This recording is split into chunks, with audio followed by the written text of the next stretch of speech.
Hey guys, and welcome to season 3 of the Us People podcast. I'm your host, Savia Rocks, and in this season, I get to make my guests laugh, cry, and even make them think about life a little differently with the questions I fire over to them, which digs into their lives and professions a little differently. We even had a chance to change up the intro, giving you a fresh, new sound. I look forward to sharing season 3 of the Us People podcast with you. Let's go. What's good? My name is Jay and I am the founder of the Disruptive Talent Group, and you are listening to the Us People podcast with the boss, that is Savia Rocks. Go subscribe, go link it, go check out the website. She's hard. Made up my mind, now's my time to shine. Now's my time to shine.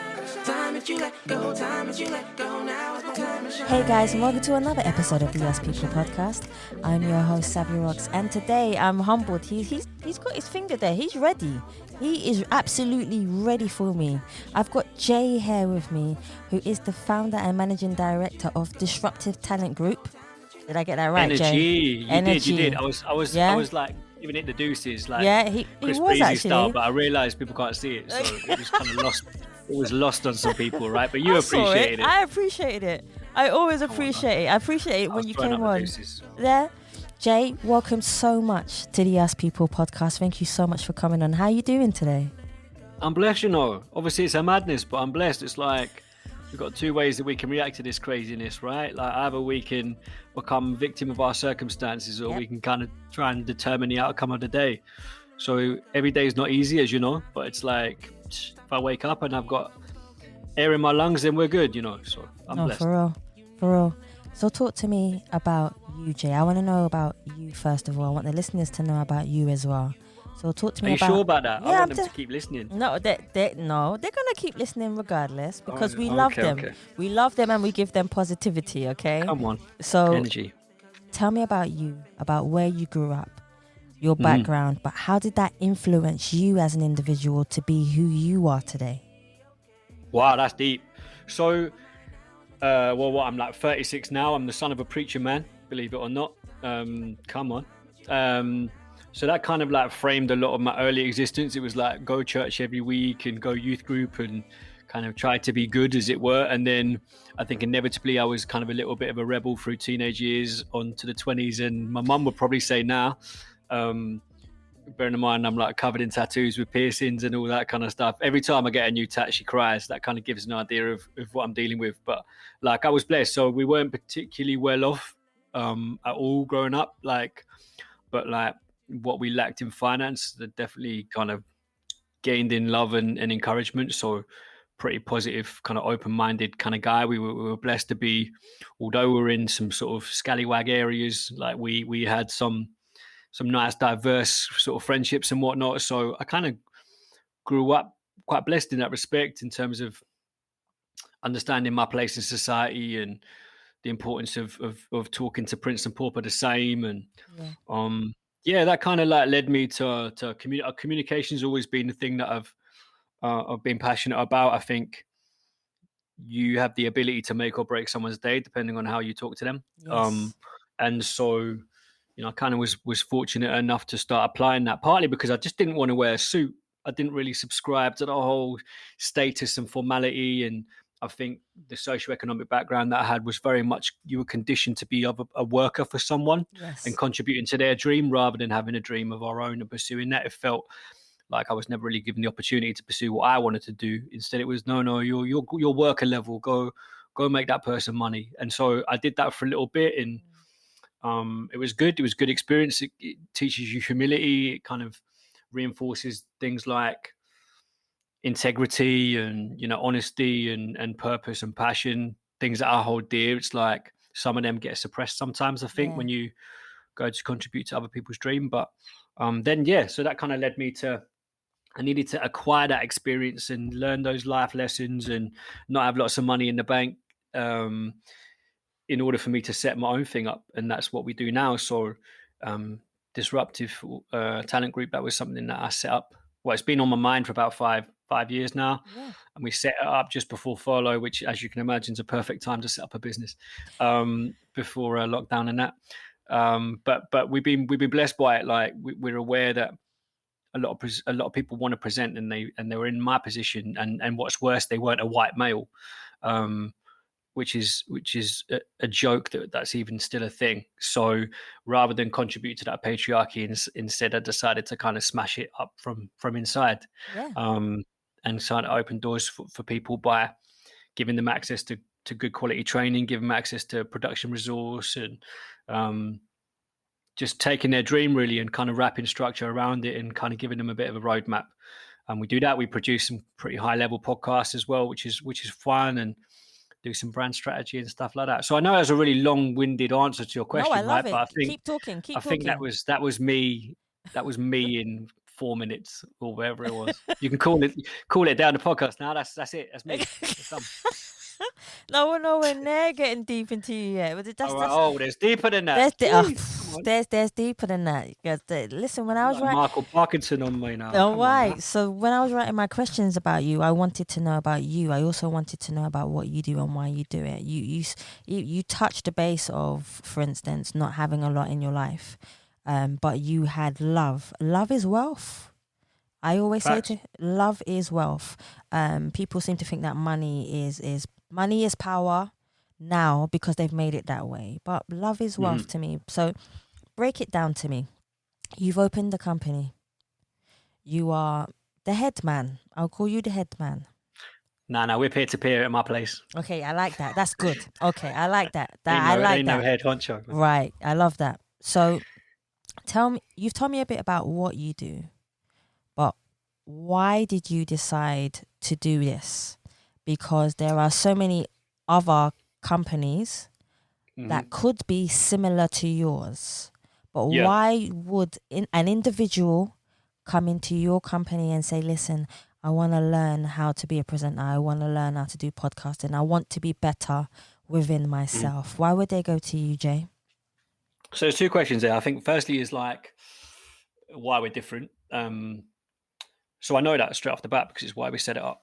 So if you've got financial access, or you figured out what your dream was and your career path was late teens, then you were in a position where you could make some educational decisions, be it college or university, if that was within your remit, to go and study those sort of things, to get a sort of foundation in media or whatnot, or go through student radio, or maybe do some community radio. Whereas we find that quite exclusive, right? And my personal experience was I was pushed into university because society made that feel like it was the only thing to do to go and get a job. Very true. And instead, my life experience has been worth 10 times what my university student debt is. So we decided, hey, do you know what? Like, not everyone's 18 when they decide they want to be a presenter. Some will be younger than that. Yeah. Some will be older. They got some more life experience and feel like, hey, do you know what? I've done a certain thing, and now I just kind of want to hit a bit of a U-turn or like deviate my career path. And they feel like they've missed the boat because, hey, they don't want to go to uni, or they don't have the time and the finance to be able to do that, or life just gets in the way, or their dreams get suppressed and they subscribe to the same sort of messaging that I found myself subscribing to, which is, hey, you're a worker, man, that like there's limitations to what you do. And I personally feel that that's nonsense. And I'm not saying that in kind of a, hey, I'm Miss Universe, everyone can do whatever they want to do. But I do feel like a lot more of us are much more capable than we lead to believe ourselves to be. That's true. And I think that's as a contributing factor. If you're told, hey, you're no good, or you're only going to do this, and all you hear is criticism at your workplace, and you only take X amount of pounds home every single month, and you feel like I'm worth more than this, right? Like why is my output not being matched by what I'm bringing in the bank every month? And that can be a deterrent, right? That can be discouraging. So what we try to do is there's no subscriptions. It's kind of like you come to us as and when you feel like you could benefit. Because the reality is there's enough examples of people who have proven that you don't need anybody to break into the media industry, right? There's enough examples of young creators who have gone their own path, created their own audience, and then sold their brand for peas, right? So if you look at people like Munya, if you look at people like Maya Jama, like if you look at Stormzy started off as an artist. He's now a global phenom, right? You look at people like Chunks and Philly. You look at people like Nico. You look at people like Zoella. You look at all these people who created their own path. You look at people like the Gadgets boy, a guy I know who is challenging representation in the tech world, right? His content, his output is just phenomenal. He's creating his own path. See? And so what we try to do is hey, look, you might have an idea of what your goal is, but you need a bit of sat nav. You need a bit of like, how do I get there? What can I do? What needs to be honed and developed, and how do I get access? And that's kind of where we come into it. Also, in terms of agencies, the most similar things to us are talent management agencies, not talent development agencies. And for us, that's the difference, right?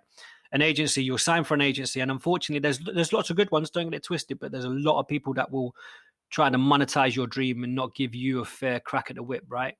Like, we're all about ownership. You maintain ownership of your brand, of your ideas. You're never giving away a majority stake. You're never letting someone dip into your salary every month for not doing anything. Because ultimately, it's your ability that gets the job. It's your character that gets you the job. That's true. So what we do is we're a talent development agency where we don't sign 99.9% of people. What we do is, if we're still talking to you in 6 months' time, we've not done our job right. Like, we've not given you the tools and the access and resource that you need. If you're still learning from us in 6 months' time, then I've failed. Or if we've not changed what you're doing with us in 6 months, you failed. You might have come to us and I failed, not you. I failed. If you come to me with hey, I want to present. 3 months later, you're in a position where your presenting is on point. Cool. Now I want to do a podcast. All right, cool. Let's help you wrap some strategy around your podcast. All right, cool. Now I need to get some sponsorship and I need to bring in some revenue. Okay, cool. Let me show you how to do that. Or like, hey, actually now I need to understand the algorithms on social media. Like, I need to understand why I'm only getting 200 likes when Joe Smith over there is getting 100,000 for the same sort of content. Yeah. That's the sort of stuff that we follow you on that journey. So whilst you're working with us, you'll always get better, whether or not you're working or not. Traditionally, the model is you sign for an agency, they then pillage you out, as it were, take their 20% fee, which is a joke. The agency is going to hate me for that, but it's a fact. What you're telling me that you're worth a fifth of my value. Stop it. Because you knew who to email and I didn't. Stop it. So our mentality is, whereas an agency will then expect you to get signed and then you get developed by that brand, they'll assign you a producer or talent development and someone who can improve your presenting, or you'll just be thrown straight on air. So you're forced to learn, right? Yeah. Or you're thrown in front of a camera and you're forced to learn and adapt. That can be a really intimidating situation where you've wanted to be able to present your whole life. You get to that stage and then you're like, I'm out of my depth here. Like, no one's guiding me. No one's telling me what to do. You might be blessed where you get a producer and he or she takes you under their wing. Is like, cool, let's develop you. But also the reality is, and where the industry is that so many people are cutting their investment in that area in terms of finding new talent, that then limits the opportunities as well. So what we do is we work with you and you're always getting better as long as you're working with us. So it's like, it's not as if you're ever stagnating, right? Week by week, you'll improve as a presenter. Month by month, your demo will get better. Like, we don't send out demos. Oh, here's a trash demo to send out for a PD to come back and be like, right, they're raw. Let me pay you minimum wage. That's not what we do. Like, we give you an industry standard level of presenting and point of entry, the arrowhead, we call it. If your arrowhead is sharp enough, you can hit any target you need. And then you're going in and you get to command a fee because you're like, I'm good. I know I'm good. So you need to pay me what I'm worth. See? There you go. Sorry that I got into that, but like, I think the biggest thing for me is just like, it's just passion. And it annoys me when I hear young black talent saying, hey, cool, I'm young black talent. I want to get onto Extra. I'm like, well, why? Well, why? The Extra channels are cool, but like, why are you aiming at just that spin-off? Why are you aiming for something that only caters to stereotypically the black community? Exactly. Talent's talent. It's not black talent. You're talent. Yeah. Oh, British Asian talent. I can only go on those Asian networks or whatever's there. Phenomenal platforms. Don't get it twisted. I grew up listening to Extra. It's still my favorite thing to listen to. Mm-hmm. But what I'm saying is, it's like, don't limit yourself because of where you feel like you should be put by society. Yeah. Instead, it's like, we've got much more in common than we do different. Like, we're 5% different and 95% the same. We both love art. We all love music. We all love food. We all shop on ASOS when a sale comes in. We all struggle with our parents. We all live with people. We all have no money at the end of the month. All shared experience, right? So what we try to do is, rather than look at you, hey, okay, you're that sort of talent from that demographic, you're that age, that therefore means you need to go over there. Instead, we challenge that and say, look, you can go over there if you want. That's completely calm. Like, if you're more comfortable talking in a platform that is more tailored towards a black community, then cool, calm. If that's your genre of music that you want to investing, cool. Like I love those stations. Don't get twisted. Like for me, like Tank, Joe, Maxwell, like Drew Hill, like that's the music that I grew up listening to. Yeah. So I love that station when they throw it back.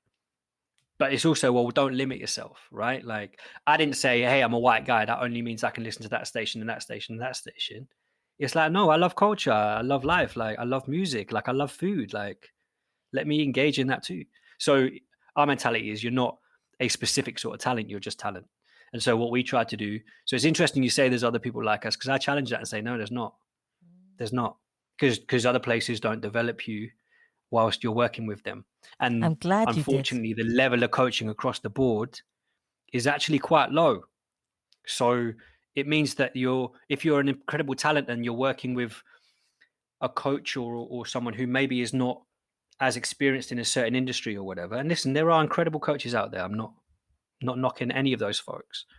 But actually it's like I know with my credentials and my experience and my business partners credentials and experience and our team's experience that like we're industry standard. And so if we're still talking to you, like I say, in 6 months, we failed. Sorry, that was energy, I know, but like that's why I No, set I this like business up, no, right? no, no, no, no, no, no. One thing I love in life is when I get challenged or when somebody tells me, "No, Savia, this is this. No, Uh-huh. Savia, that is that." Because how are we meant to have a conversation if we do not challenge each other? Do you understand? Phenomenal. Yeah, and I love that. So thank you for doing that. Bless. Because not everyone does that. You can Yeah. believe not everyone does that. Yeah. Mm-hmm. Do you Talk know to- where that comes from, in my opinion? Sorry to interrupt. That was a no, very go for male it. thing to do. No, go Let on. me mansplain something for a second. I'm really sorry. I think the ability to challenge one another comes from relationship, right? So as soon as we started talking, I felt your energy. The way you email me, I feel your energy. I'm like, you're my people. Like it comes from earned. It's an earned relationship. Okay. And I feel unfortunately we don't necessarily see the progress in conversation and culturally because people are scared to have honest conversations. And the ability to make yourself vulnerable to someone comes from mutual respect and mutual energy and Very relationship, true. right? Like I've learned more about culture and heritage and history from my friends where I'm in a safe enough environment for me to be like, hey, I've earned this relationship, so therefore you can teach me here. Like I Yeah. need to ask a question. And I think like I feel you, although we've just linked, like I feel your energy. It's like, hey, no, we can have honest dialogue. Oh, Like well, cool. It was absolutely cool from the first time. I was like, okay, we can do this. And all you kept on saying was, bring the energy, bring the energy. Jay was saying, bring bring the energy, energy, guys. bring That's all energy. he was saying was bring the energy. I said, okay, let's go. So let's go. Come on. Enough people Jay, go through life being negative, right? We only get one crack. You may as well try and I make the best of it, can't, innit? I can't do that. As soon as I open my eyes in the morning, the first thing I have Come is on. gratitude. Church. Yeah, the first thing I have is gratitude. If I don't have the gratitude, I'm not getting up. It's I a ain't getting PJ day up. today. Yeah, today's not one of them. I'm just gonna hibernate. I get Boys, no, you. no, no, no, no, no, no, no, no. Jay, who inspires you? Who Oh, inspires you? jeez, that's big. They don't have to be famous. I want to ask this because it's important, because the people who inspire us also help mold us. Hmm. So talk to me. There's multiple people. I think everyone always says their parents. I think like my parents did a hell of a job. In terms of like encouraging me and trying to make me feel positive as they possibly could. I think I've gone through times where you question, hey, I wonder if that was the right thing for me, and you realize that they're just trying to make the best of the situation, right? Yes.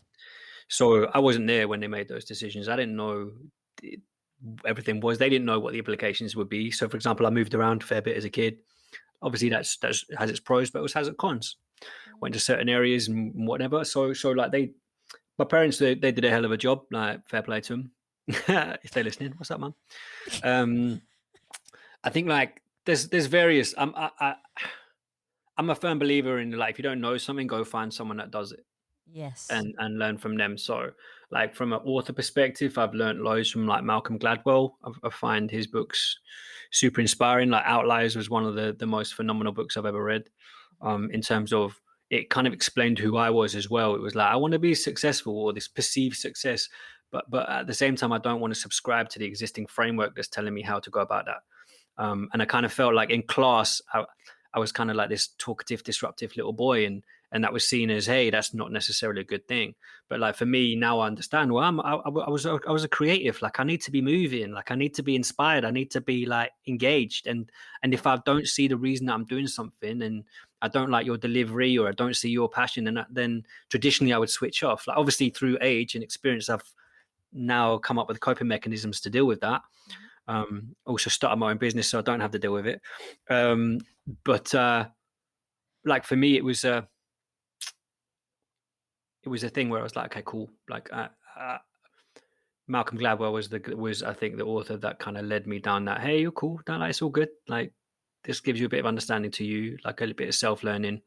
From a professional perspective, like Charlemagne, I think is just a phenom in the States. I think like he's an example of someone who's carved his own path. And when you read his autobiography and his story, people look at the success now, but they don't see the hardship. They don't see the professional challenges then, and the racism and the patriarchy that was up against, and the kind of people saying, hey, you can't speak your mind, and all this kind of stuff. And his book was super inspiring, and seeing him now be a stakeholder and bringing through people and commissioning content. And for me, that's like, yeah, there you go.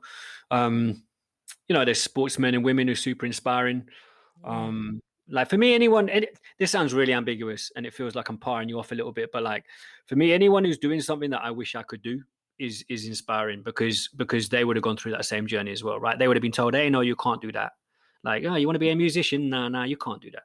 Hey, you want to start your own business? No, you can't do that. And so then seeing people going from workers to owners, like for me, is super inspiring. So anyone who's like doing mad bits like for themselves, like I'm gassed for that. So yeah, I could talk all day about that, but like there's a couple of people that I think ring some bells. Here's a question that resonates to the question that I just asked you, but just in a different way. When you look in the mirror, what does your reflection say to you? He's smiling, guys. He's smiling. He is You're smiling. literally going in deep. That's like, I have to go in deep. You're going deep. Right. So go on. go on. Do you want me to go, or do you want to go? No, I want to hear you. Like you're more interesting than I am, so let you talk. No. Part of We're this is the equal. delay I'm not normally this rude. It's the delay as well. So I'm like, go on. I'm trying to listen, but I'm just excited. No, we're both on the same level. No one is higher, no one is lower. But come on, energy. Talk to me about you being looking in the mirror when you wake up in the morning and you look in the mirror. Because some people they don't, but I'm saying when you do look in the mirror, what do you see? I think I'm an 8 out of 10. You think you're 8 out of 10, yeah? Well, it's my good side, eh? Yeah, that good side is literally like 1 degree that you catch me on. Stop it. One slap. I get where you're going. I get where you're going. So when you look in the mirror, what do you see? But also, what does your reflection say to you? But how do you emotionally connect with what your reflection is saying to you too? Wow. I only was happy with who I was in the past year. I think that in the past year was the first time that I liked the person looking back at me, and I could honestly say I was proud of the person that was looking back at me. Like I would absolutely recommend therapy, having a therapist, someone to talk to. I think for me that was a huge step forward, and it was messy getting there. It wasn't as if it was like I was in a good place and hey, let me get a therapist to make things better. It was a messy place that I come from. It was dark.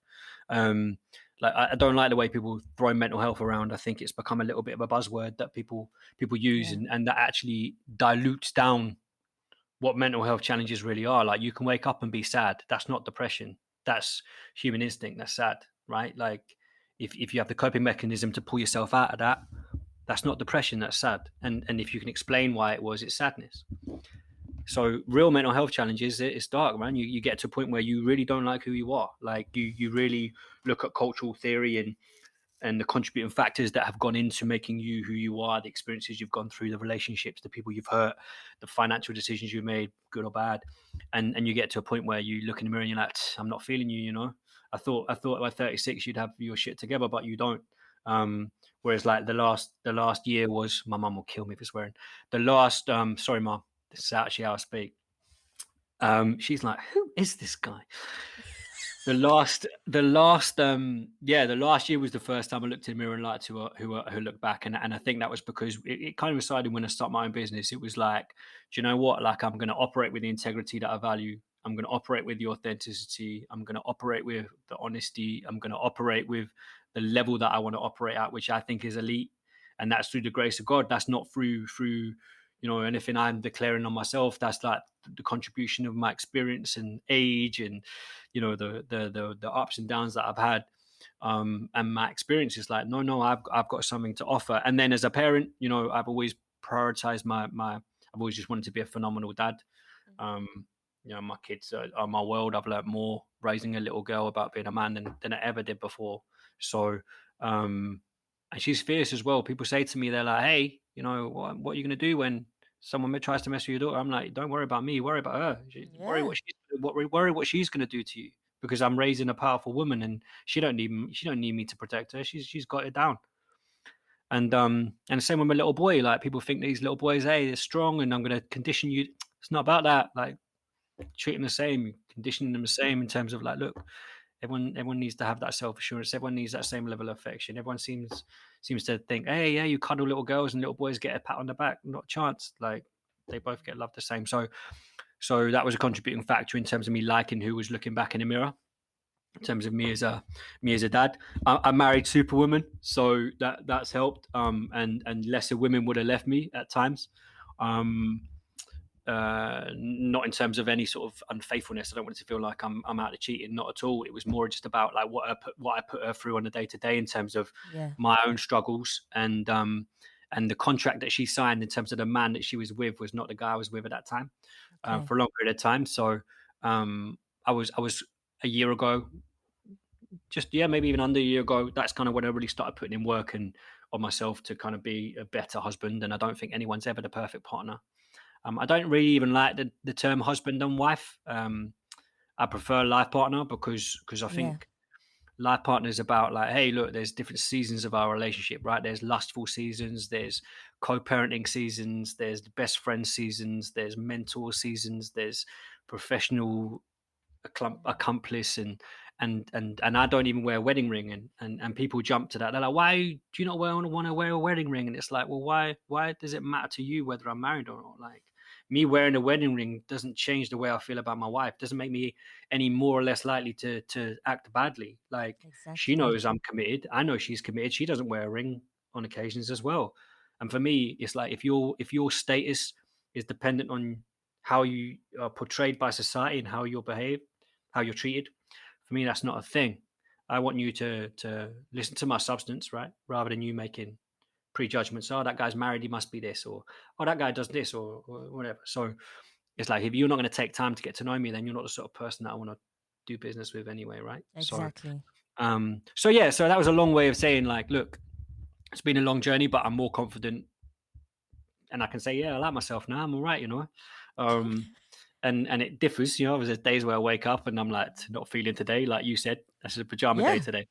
So onesie day. Yeah.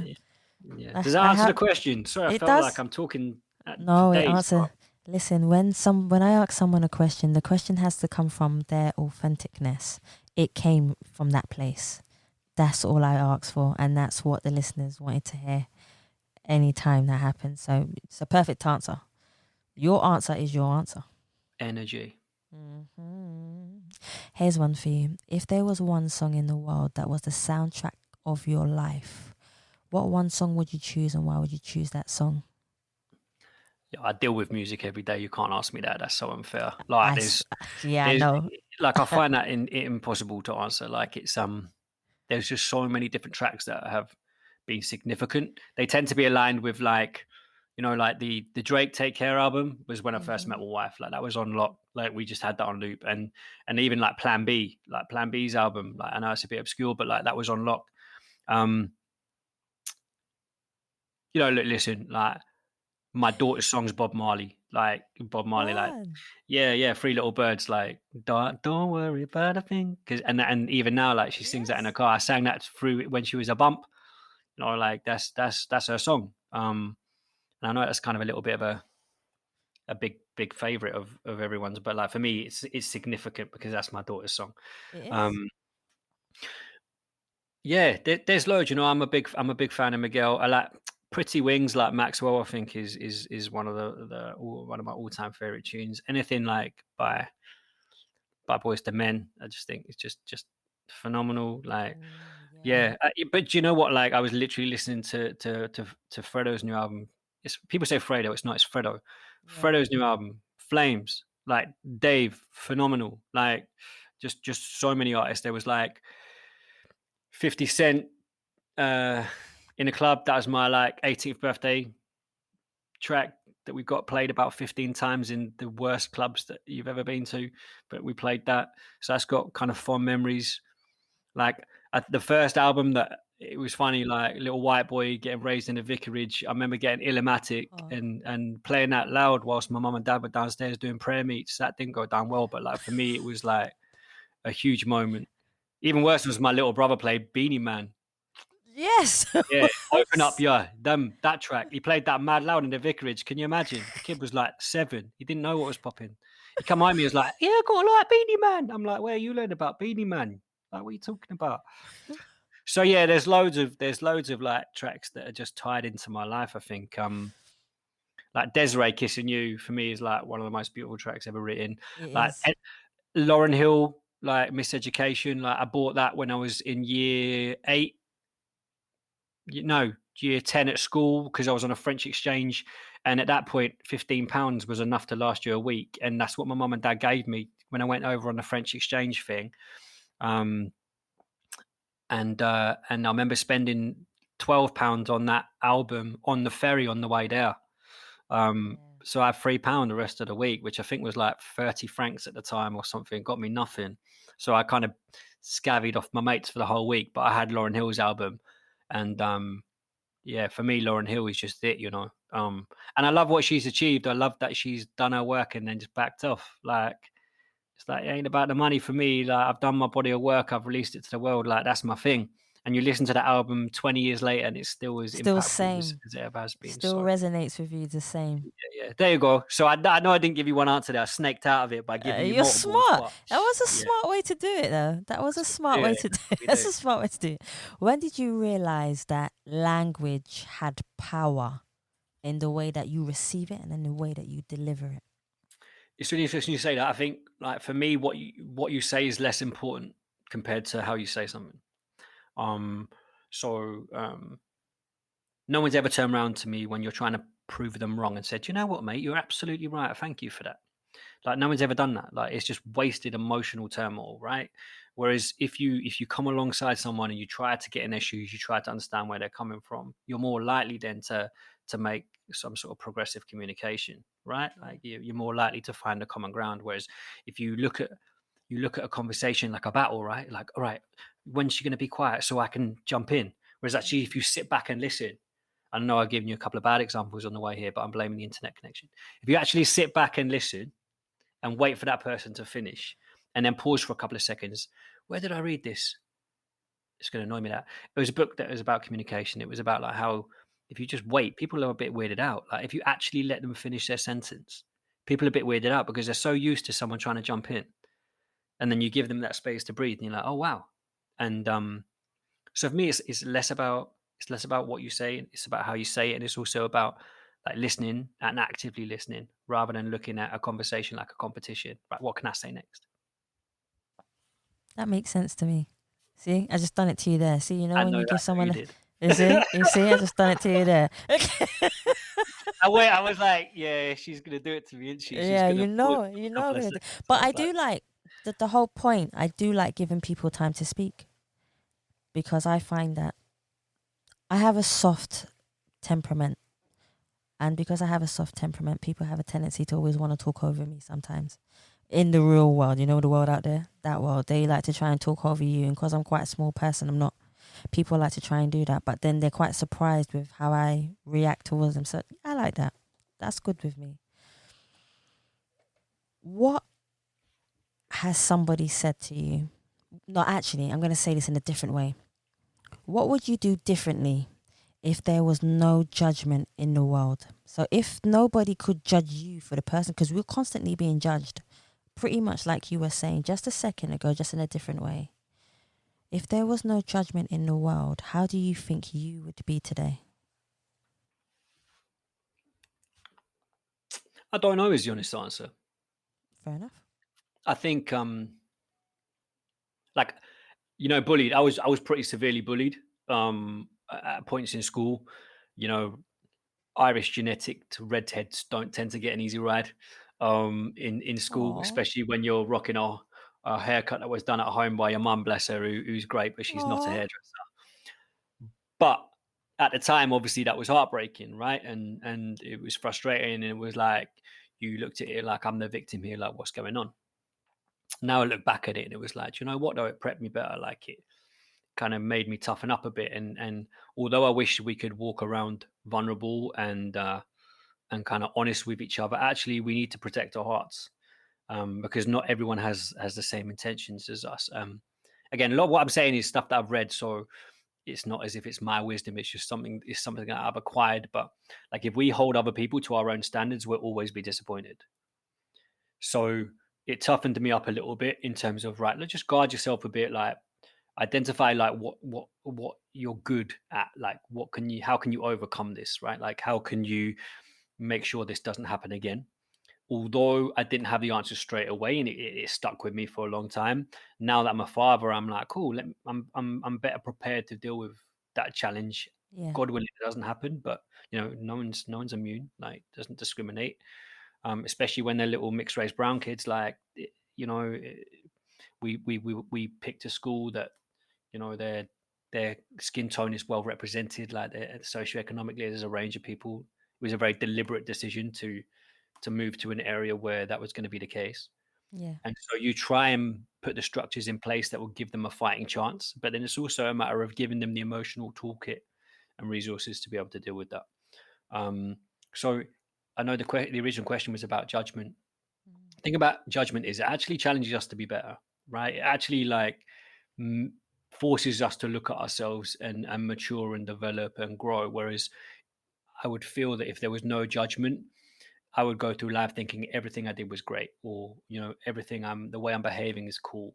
And the reality is that, like, in the past, I've been, you know, sacked from jobs. In the past, I've misbehaved in relationships, like, and there needs to be a level of judgment to be like, hey, that's not cool, like to check me. Um, Obviously goes too far when people are like trying to impose their will on people. Yeah. Um, hey, you got to behave like this. Like, for me, that sort of judgment's way off, and that was one thing I particularly struggled with, especially in the church situations. Some of them my experience was, hey, like, if God's love, like, where's the application of that? Like, that's not, hey, God's love is love is if you fulfill this criteria, or if you're this or you're that. Like, everyone should have access to pure love, right? Like, Yeah. so in terms of that sort of judgment, that bothered me, and I wish that that wouldn't be a thing. But in terms of my own experience of it, I feel, even if at the time I would have told you differently, now in retrospect, I think, well, I know that judgment's actually made me better. You know, if I misbehave in my relationship or I talk to my wife in a bad way, she'll come back at me and check me, and that's a level of judgment. It's like, yo, I'm not gonna tolerate that. Like, who are you? And so you Yeah. need that level of sharpening, but at the same time, there's obviously different parts of it that you wish, hey, come on, like I think the most important thing I said there was, like, if you hold yourself, if you hold everyone else to your own expectations, you'll always be disappointed. For me, that really resonates. Like, I can't go through life expecting you to hold the same morals, the same values, have the same discipline, have the same experience. That's completely unreasonable for me to Yeah. do that. So I like that. That was a really good way of expressing yourself. And one part you were talking about in standards was, which I will say is, there's different types of love. There's conditioned love and there's unconditional love. Unconditional love is letting someone be freely expressive and just be themselves, and you not judging them for that love. Whereas conditioned love, which I think you were trying to also put in there, is when you expect someone to be that certain way. And I had to learn, pretty much like you, Jay, where unconditional is unconditional. You do not judge the person, you just love them unconditionally for who they are, because we all need that. We all need that love. Yeah. Facts. Mm, Come on. okay. Yeah, I like it. Let's bring it on. Come on. I like it. What are you most proud of that you stand for as an individual? I'm unapologetically me. I like that. That's good enough. I think is the thing that I'm most proud of, and that was a journey. And in 5 years' time, I'm aware that will be different. I'll feel a different way about myself. But I look back on myself over the last year, and I'm like, you know what? Yeah, man, you've been you, and as a result, the relationships that I have, my friendships, I know are genuine. It's less about numbers and more about quality. Um, Yes. I think I'm super proud of that in terms of being unapologetically me. Um, I'm super proud that like I understand that legacy is not a selfish thing. My legacy is to be a small part in big people's journeys, right? And in turn, that's my big journey. Whereas if I go through life just pursuing my own greed, my own human instincts, hey, I lust over that, or I want that, or I'm going to achieve this, or I'm going to pursue that as success. Whereas I got to a point, not so long ago, where it's like, you know what, like people are pursuing their own legacy, and that's like, how is my name going to be remembered? Like, what are people going to say about me?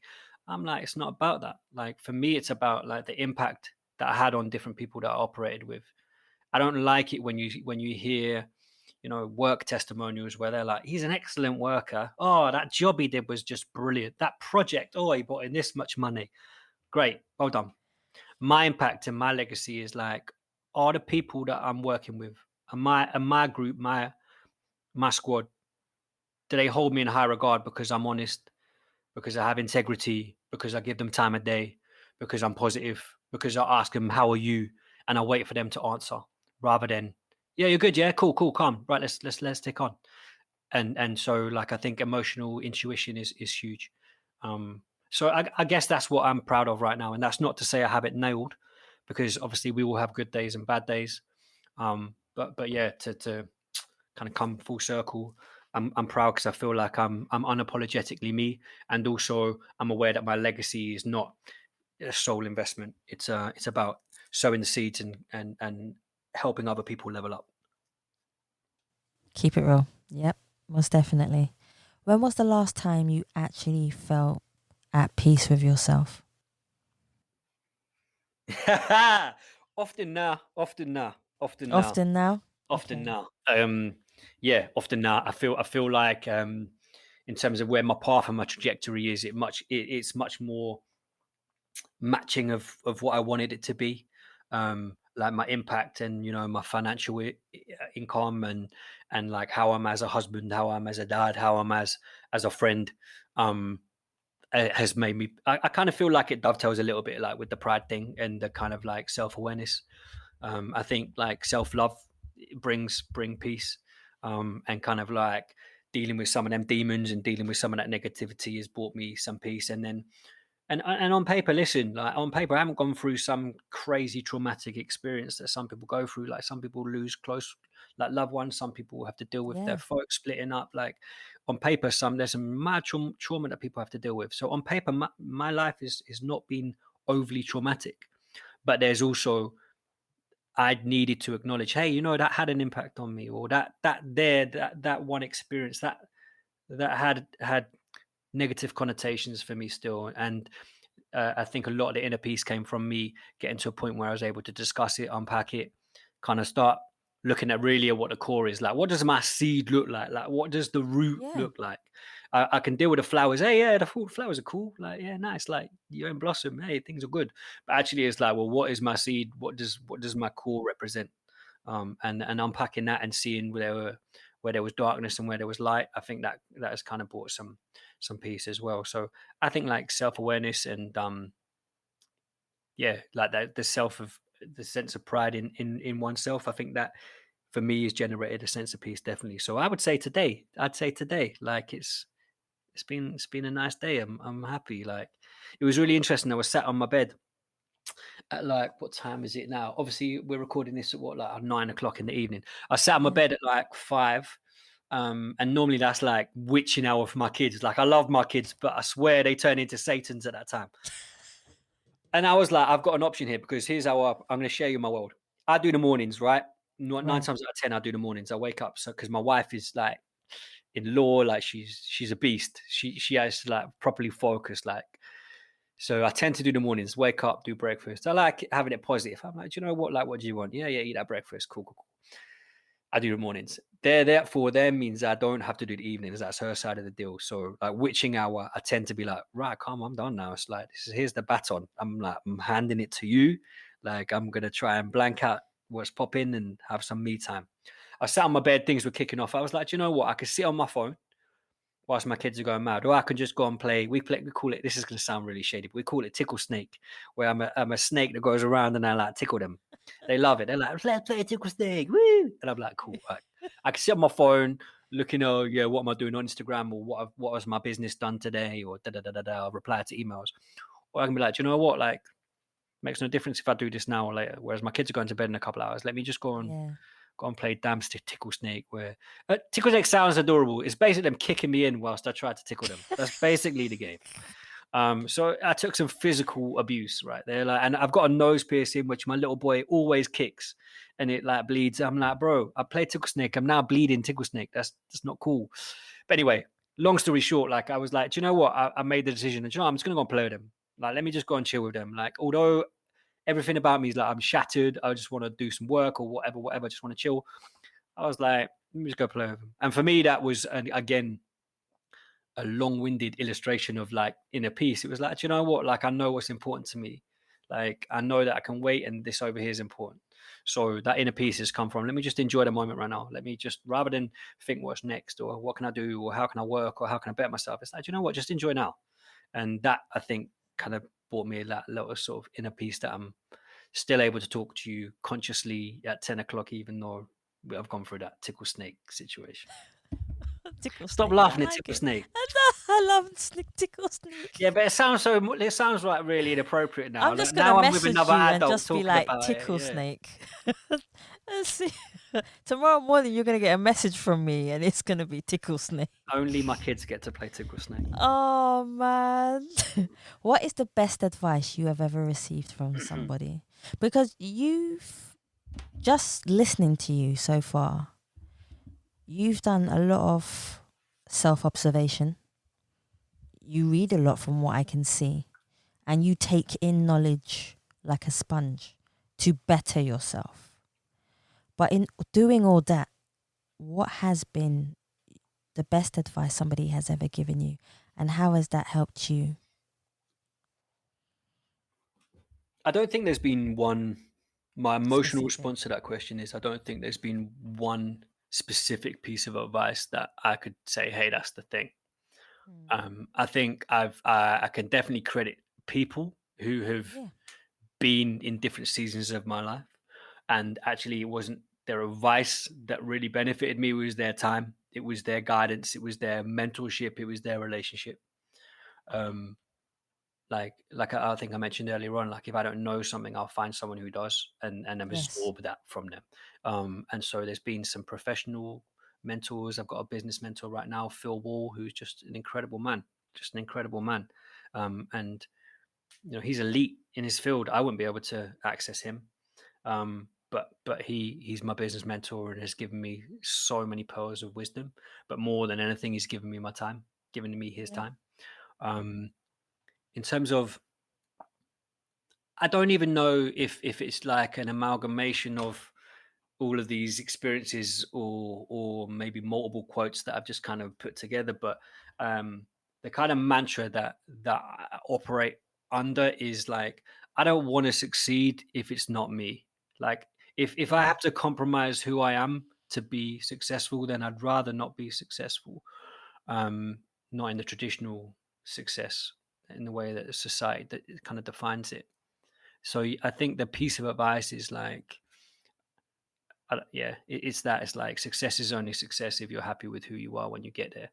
Um, so I don't know. Yeah, I don't think anyone either really told me that in that kind of concise form or in a Aspect. quote. Yeah. It might be from a book I read or whatever, but I certainly can't credit it to anyone or anything at a certain time. So I think there's two answers. There's that, and then there's I think it's more about the relationships I've had at a certain time. And it's really weird because like I've had some people who have been in my life like 4 months, but if I hadn't Yeah. been there at that time, it would have been a really difficult, different, messy situation. I had a flatmate who I lived with in Cambridge for 6 weeks, and he's still one of the most poignant, influential people in my world, right? And it's like, if he wasn't there in that short blink of an eye, I would have made different decisions, or I wouldn't have Yeah. pursued what I wanted to pursue, or I wouldn't have met that person. So yeah, it's less about advice, I think, and more about like people and time. That's why I believe in meant to be. Everything happens for a reason at the right time. Mm-hmm. Don't force it. You force things, they don't happen the way it should be. And sometimes you don't have the gratitude for when they do happen. So I think that's possibly one of the things I always say to people. Yeah, can I jump on the back of that? I think to give you an example to encourage people. So there's certain people I wanted to work for, certain people that I wanted to work with for years in my career. Knocked on the door, knocked on the door, knocked on the door. Never really seemed to make any sort of inroads. Never really Yeah. seemed to make any progress. Right I know how now, that you I've run feel. my own business and now contribute my own thing. Listen, they're calling me and asking me like how much, and so like I think that kind of dovetails and coincides with what you were saying, right? It's not a matter of forcing it. Like if it's meant to be, Exactly. it will occur, but it will occur when you're in the right place to do so. If I'd started working with them 10, 15 years ago or done X, Y, and Z, there's no saying what I would have got paid, what responsibility I was given. Whereas now in my business, I'm able to like create structures that are going to impact a large amount of people rather than, hey, I did that one thing over there. So I completely agree with what you just said. And hopefully that's an example that encourages people, because we want everything right now, right? We live in this immediate society with immediate gratification. Like, I want this now. I want to achieve this, and it's like actually, you're not really ready for that stuff yet. But You you have to you. enjoy it as well. You have to enjoy the journey. Mhm. So when you get to that point, and it's like, okay, cool, now it's occurred. You're like, no, I get it. I get it because I'm actually able to do what I want to do rather than it being compromised. Oh yeah, I'm in the door, but I'm still not doing what I want to do. So. How do you feel about the next generation coming in? Because so you've got children, and obviously they're the next generation growing up and coming up, and there's so much going on in the world as it is.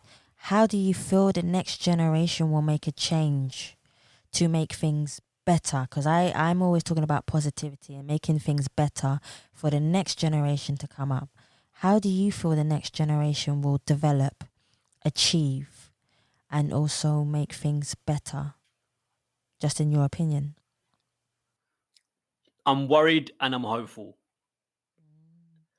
I'm worried that the world in its current state is very divisive. It's there's so many things that I look at and I'm like, how is that still a thing?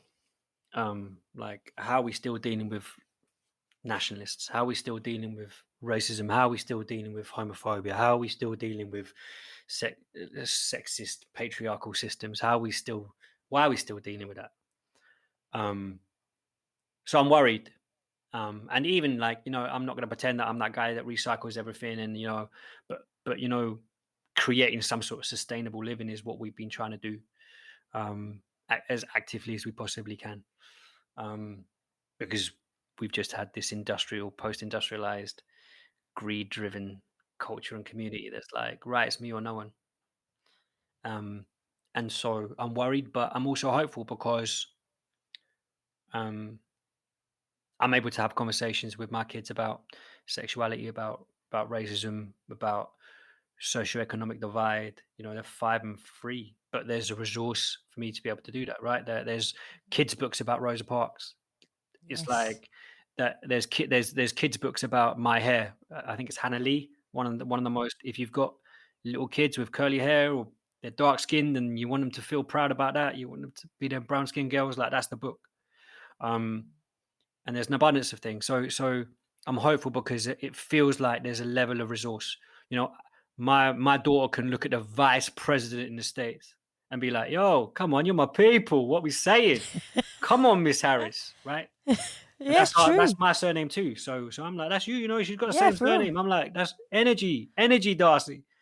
And so rather than me kind of sell her pipe dreams, it was that Barack Obama effect, right? Whether you like Barack or what you did or what he represented in terms of politically, it was a step Yeah. forward because it was like, look, It's possible. And although he's a light-skinned brother, it was still a massive step forward. And so it's like me having examples that I can point at with my kids and be like, hey, look. And it's not just one. It's like, look, Lorna Clark, head of BBC. Look, Kamala Harris. Look at June Sapong. Look at Dottie. Look at all these people doing mad bits. Like I've got multiple people that I can. There's a she writes Jojo and Gran Gran on BBC series. Laura Henry Elaine. Okay. Yes. Okay. Phenomenal woman. Does a series on CBBC, Jojo and Gran Gran, where representation is not just a thing; it's the main focus. Like you look at it, and it's like the Black Panther of kids' TV. I'm like, how can you not be inspired by this? How can my little kids not be inspired by this? You know, Doc McStuffin on Disney Plus. I'm doing sales all over the place now. Is about a little black girl who pretends to be a doctor. She fixes up her kids' toys. The dad's a stay-at-home dad. The mum's some high-flying lawyer or doctor, whatever. Yes, that's it. And I'm yeah. just like, come on, like that's norm. That's normality. Listen, my wife earns more money than me right now. Like she's far more intelligent. Like she's the one I'm talking to when the kids. I'm like, look, if you want academic success, she's the woman. Like right there. Like yeah. So having people like right in front of me, being like, there's the example. There's the example. You doing this, right? You're an owner of this podcast. You're a producer of this. I'm like, come on. Like examples of it everywhere. Like people like Tania Taylor on Kiss, Dottie on Extra, Yasmin, like Yinka and Shayna, all over my industry that I deal with. People, powerful black women and men. Jeremiah Asiyama, unapologetically black man. Reese, mixed race guy, comes on every single day, does mad things. Stormzy went from I'm rapping about shut up outside the playground to being a global icon. Like for me, there's examples everywhere of people that I can point at. And so that's why I'm hopeful. Because although we've got huge steps to make in terms of diversity and more importantly, inclusion, so that when people get there, they're able to actually define the culture and the community and the environment that they work in. They don't feel like a token gesture or what was the book? Taking Up Space, Chelsea Kouakier. And there was another author, forgive me, I can't remember her name. Phenomenal book, both Oxford graduates, powerful black women, went through life, got loads of different case studies about like what life is like. I can get my daughter to read that, be like, yo, look at these powerful women. Yeah, they've not only gone through Oxford, the most white elitist educational system on the planet, they've accessed it, they've excelled, and then now they're doing what they do, and they're also authors. So there's multiple examples. So that's why I'm hopeful, right? Like I'm hopeful because we're able to normalize diversity, normalize sexuality. Like I got multiple gay and lesbian friends, like the LGBTQ plus community I work with on a daily basis in terms of various people. And you're just like, for me, that it's communication, it's relationship that we see progression, right? And we don't do that unless we have relationships with people who don't walk in our shoes. And that relationship isn't based on what we've got different, it's based on what we've got in common. So I'm hopeful because I feel like although there's progress and, you know, however painful it was coming off the back of the Black Lives Movement when that rose to particular prominence last year or year before. I'm losing track of the year now. Early 2020. It's going so fast, yeah. Although it was horrible and you wish that we didn't have to go through that as a human race, to see the impact it's had already in terms of companies looking at themselves and say, yo, we're not doing enough, you know. And us posting the Black Power Fist on our Instagram, it's not enough, you know, it's not enough. Yeah. Like seeing now people holding people to account and seeing the progress that we've made. Look, it's long overdue, right? But actually seeing a bit of a culturally significant time, seeing, you know, my little 3-year-old going, yeah, I got dreadlocks, what about it? Like, and him being able to rock that with pride and it not be a thing anywhere or anyone he's with. That's why I'm hopeful. So I'm worried because of what we're leaving behind, but I'm hopeful with their ability to deal with it. See, and that's a brilliant way to explain it to people so they understand. I hope you guys have been inspired, because definitely I have, just by having Jay on the show. Jay, I've got one more for you, and that simply is, where can we find you on all your social medias? And if anybody would like to get in contact with you, where can they find you?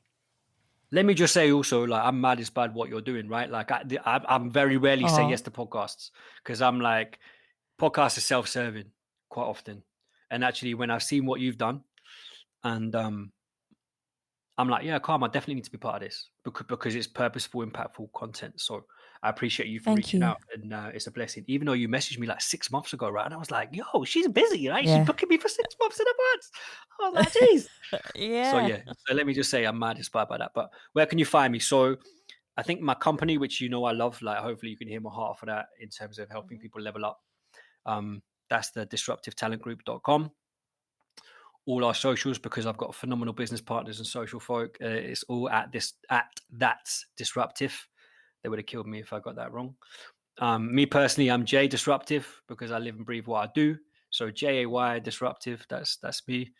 If you do a deep dive, you'll realize I was a parent vlogger back in the day, but those days are long gone. So at J Disruptive, I don't talk about parenting anymore. Like, people don't need to hear about that. So there you go. That's where you find me. But you know, yeah, that's it.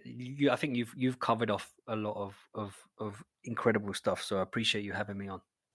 No, I have the gratitude right here, because without people like yourself, Jay, we wouldn't have a podcast to tell people to be hopeful, be positive, and that's something that I live and breathe for.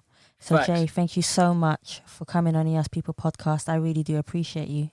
Bless you. And listen, we can't control what happens. We can't control our environment, but we can control our attitudes around it. And I'm not saying that in a lighthearted way, because I firsthand have woken up and been like, yo, this environment's out of control.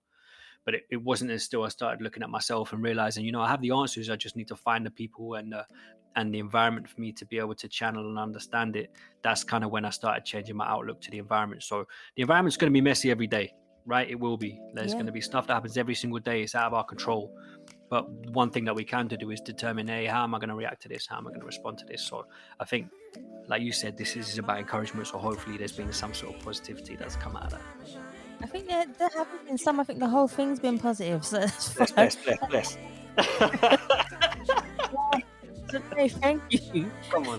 Guys, thank you so much for listening to the Us People podcast. And please remember, you can subscribe and leave us a review on Spotify, iTunes, Google Play, and any other platform that you prefer listening to. Please also follow us on Facebook, Instagram, and Twitter. And you can also donate to the Us People podcast by simply going to the Savia Rocks website, or just typing in paypal.me/Us People podcast. Guys, thank you so much for listening. Stay happy, stay positive, and as always, please continue to be kind to one another. Time to let it go. Now's my time. Now's my time. Time to let it go. Now's my time. Now's my time. Time to let it go. Now is the time for me to focus. Stop all that playing hocus pocus. Stop doing it yourself. You need a little help. This time I wanna see you shining. I think you need energy. You wanna feel alive. Come on. You do not mess about, do you? Jesus. You got this on lock. No, most definitely. I really appreciate your time and coming on the podcast. I really enjoyed that. My last podcast, and I'm like, yeah, I loved it. I want to go to bed, though. Is that what you said? I want to go to bed. Who, me? I don't want to go to bed. This is long, you know. Now's my time to shine. Time that you let go, time that you let go. Now is my time to shine. Now is my time to shine. Now is my time to shine. Time that you let go, time that you let go. Now is my time to shine. Time to let it go. Now's my time. Now's my time. Time to let it go. Now's my time. Now's my time. Time to let it go. Now's my time. Now's my time. Time to let it go. You are your own worst enemy. Thinking too far, what's ahead of me? One day at a time. Just enjoy the ride. Open those eyes, see the light. Ignite that fire inside it. Let it breathe breath into life. Push all your fears to the side. Control your mind, it's all alright.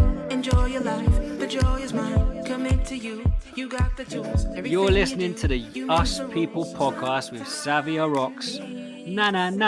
Yeah, I did just get all them dubs on you. What about it?